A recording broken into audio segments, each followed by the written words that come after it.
시청자 여러분 안녕하십니까? K스탁 라이브 진행의 온인주입니다. 16세기 이탈리아의 정치 사상가죠. 니콜로 마키아벨리는 군주론 제17장에서 이렇게 말합니다. 사람들은 일반적으로 사랑보다 두려움을 더 쉽게 느낀다. 그리고 사람들이 당신을 두려워하는 한 그들은 복종하게 될 것이다. 이 말은 군주는 반드시 잔인해야 한다라는 뜻이 아니라 행동보다 행동할 수 있다는 인식 자체가 협상의 무기가 된다는 의미였습니다. 오늘날 우리는 이런 전략을 협상용 레버리지라고 부릅니다. 직접 쓰지 않더라도 꺼내 보이는 것만으로도 힘이 되는 카드, 실행이 아니라 가능성만으로 상대의 선택을 바꾸게 만드는 메시지. 그리고 지금 트럼프 대통령은 또 한 번 이 협상용 칼을 테이블 위에 올려놨습니다.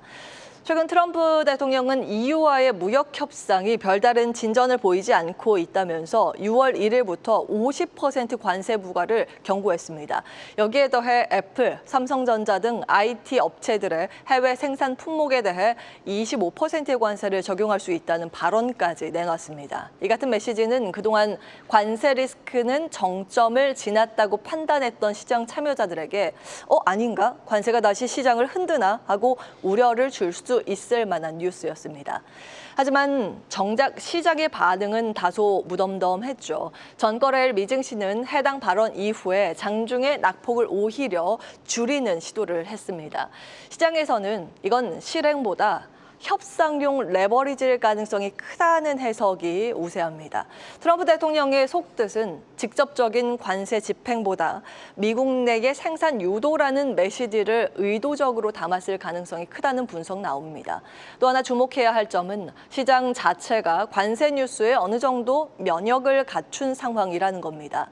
2월에서 4월 사이에 여러 차례 관세 이슈에 노출되면서 이제는 일정 수준의 소음은 단기 흔들림 이상으로 작용하지 않고 있는 모습입니다. 참고로 트럼프 대통령은 오늘 오전 7시경에 EU와의 통화 이후에 애초에 6월 1일로 예정을 했었던 50% 관세를 7월 9일까지 연기하기로 했습니다. 이 역시 실행이 아닌 협상에 유예된 압박에 가깝다는 해석입니다. 따라서 7월 8일까지 상호 관세 유예 시한 전까지는 관세 관련 뉴스들이 증시에 제한적인 제약을 줄 수는 있겠지만 시장 방향성을 근본적으로 흔들 만한 변수는 아닐 가능성이 높다. 이게 시장 전체적인 기본 전제입니다. 그럼 그를 뒷받침만할 요인 하나 더 있는데 살펴보도록 하겠습니다. 지난주 미국에서 20년물 국채의 인기가 없어서 흥행에 실패했죠. 그러면서 미 10년물 금리는 4.5% 수준까지 급등했는데 그 바로 직전에 이 부근에서 트럼프 대통령이 취했었던 태도를 복기해 볼 필요가 있습니다. 지난주 브리핑 때 잠깐 언급해드렸지만 트럼프 대통령은 3월, 4월 주식시장 급락할 때도 단기적인 고통은 감내해야 한다고 하면서 시장이 급락하건 말건 아랑곳하지 않고 관세를 밀어붙였었죠. 4월 초 미 국채 10년물 금리가 4%에서 4.5% 근처까지 단기 급등을 하자 곧바로 당시에 관세 90일 유예 카드를 들고 나왔습니다. 이는 향후 무역 협상에서 트럼프 대통령이 유연성을 발휘하고 언제든 시장 친화적인 발언을 할 수 있는 환경이 조성되었음을 암시합니다.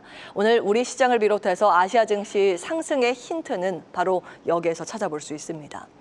이번 주는 매크로 장세로 다시 진입하고 있습니다. 한국은행의 금통위도 중요합니다. 금리 인하 전망인데 이건 잠시 후에 살펴보도록 하고요. 미국에서는 2년물, 5년물, 7년물 국채 입찰이 이번 주에 줄줄이 예정돼 있습니다. 시장에 영향을 줄 수 있습니다. 현재 미국채의 큰 손은 중국, 일본, 영국이기 때문에 이 세 국가의 자본 추이를 이번 주 내내 면밀히 들여다볼 필요도 있습니다.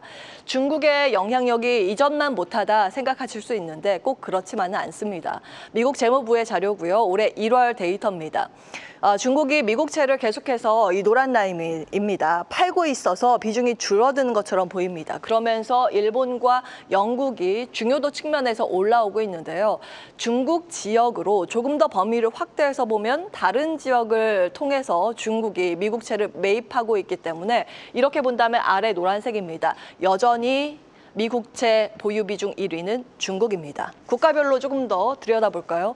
골드만삭스는 중국의 미 국채 보유량을 정확히 파악하기 위해서 벨기에와 룩셈부르크에서 보유한 국채도 함께 고려해야 한다고 주장합니다.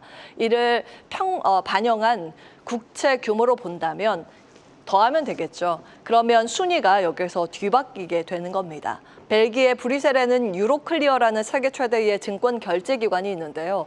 중국 중앙은행이나 국법펀드 등은 이 유로클리어를 통해서 미국 국채를 보유하거나 거래할 수 있기 때문입니다. 이 경우 중국이 보유한 국채도 벨기에 보유분으로 집계됩니다. 또한 룩셈부르크는 다국적 펀드, 국부펀드, 금융기관들이 세금 규제상 유리한 구조를 만들어서 자산을 간접 보유할 때 자주 쓰는 글로벌 자산 관리 허브입니다. 이 두 국가가 케이맨제도 버뮤다보다 구조적으로 더 중요하다고 볼 수 있기 때문에 일부 IB들은 이를 포함해서 볼 필요가 있다고 언급을 합니다. 국채 이야기는 다음에 시간이 될 때 조금 더 구체적으로 살펴보겠습니다.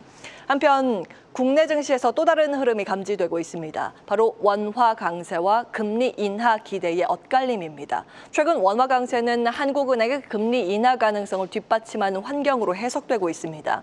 물론 원화가 강세를 보이면 수출 기업엔 실적 부담 요인이 될 수 있지만 동시에 외국인 자금 유입 가능성을 높이는 재료로 작용할 수도 있습니다. 동전의 양면 같은 현상인 거죠.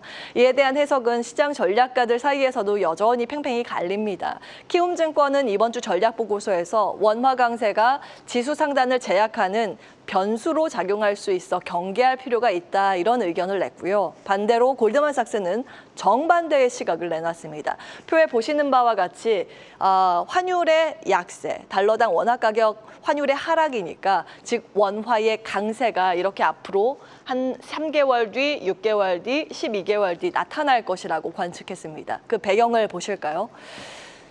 지금의 원화 강세는 단기 현상이 아니라 구조적 흐름일 수 있다고 보고 있는 건데요. 첫 번째, 중국의 위엔화의 연동성입니다.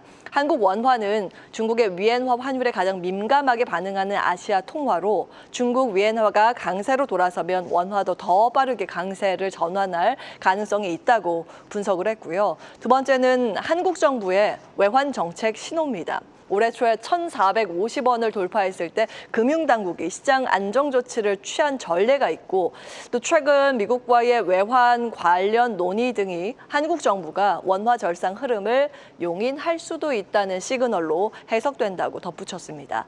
세 번째는 국민연금의 전략적 환해지 확대입니다. 이 부분은 사실 중요한 부분인데 글로벌 자산 5천억 달러 중에서 일부를 해지하면서 매월 약 40억 달러 규모의 원화 매수 수요, 즉 달러 매도 압력이 지속적으로 발생하고 있다는 분석을 내놓고 있습니다.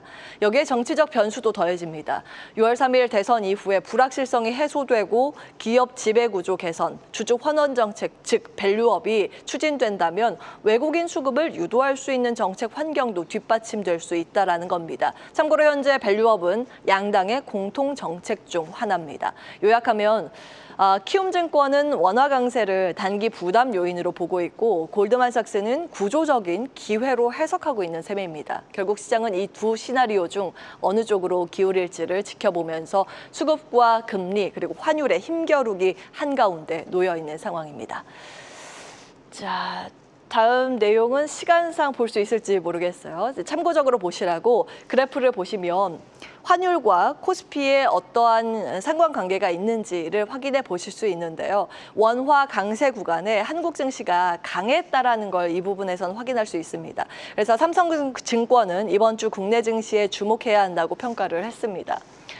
네, 첫 번째로는 조선방산 원정, 대체할 수 없는 K 경쟁력이라고 언급을 하고 있고요. 그 밖에 바이오 헬스케어 화장품 엔터가 최근 들어서 시세 강도가 높기 때문에 이 부분에 주목을 해야 한다고 언급을 하고 있습니다. 또 한 가지 포인트, AI 반도체 언급이 되고 있습니다. 양당의 공통된 정책 가운데 하나가 AI이기도 하고 이번 주에 엔비디아 실적 발표를 앞두고 있는 만큼 주목도가 올라갈 가능성에 주목하자 이런 이야기를 하고 있는데요.